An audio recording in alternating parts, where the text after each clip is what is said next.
I was watching this old lady on YouTube, and she was talking about how the power is going to shift back to Europe as far as the world stage goes, and I do not see that happening. Is too dependent on the bigger countries, and they've got the big enough problems of their own. From policies that they've implemented on themselves for the last few decades. That's why them countries they're going half broke.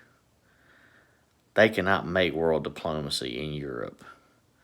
Now, when I talk about Europe too, I'm also excluding Great Britain and Poland. Those two countries pretty much are on a right path. But I can't, the other ones, they're all just milly-melly together. And Russia's not one bit scared of them. Their leader's not one bit scared. North Korea's not scared of them. China's not scared of them. When it comes to trade, Europe's more dependent on other countries around the world than it is the other way around. And as far as the power shift goes, Russia and China, along with North Korea and the Middle East, are in great shape.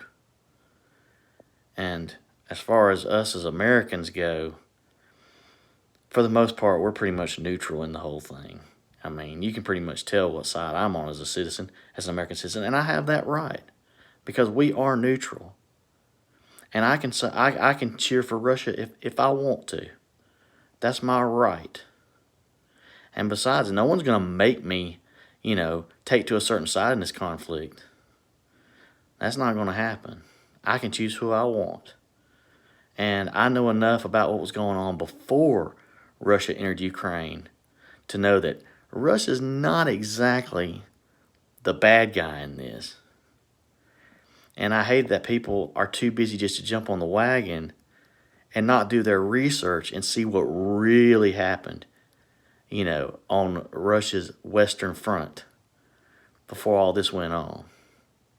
There are some dicey things that happened, and a few of us smart people around the world and in America know that, and see that Ukraine is just they're just embezzling money, and they're just taking all this weaponry. They need more weapons even still several years later.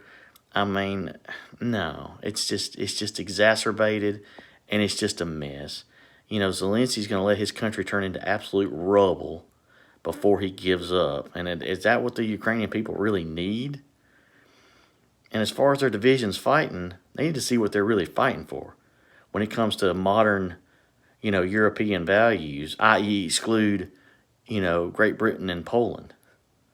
They need to just do their research.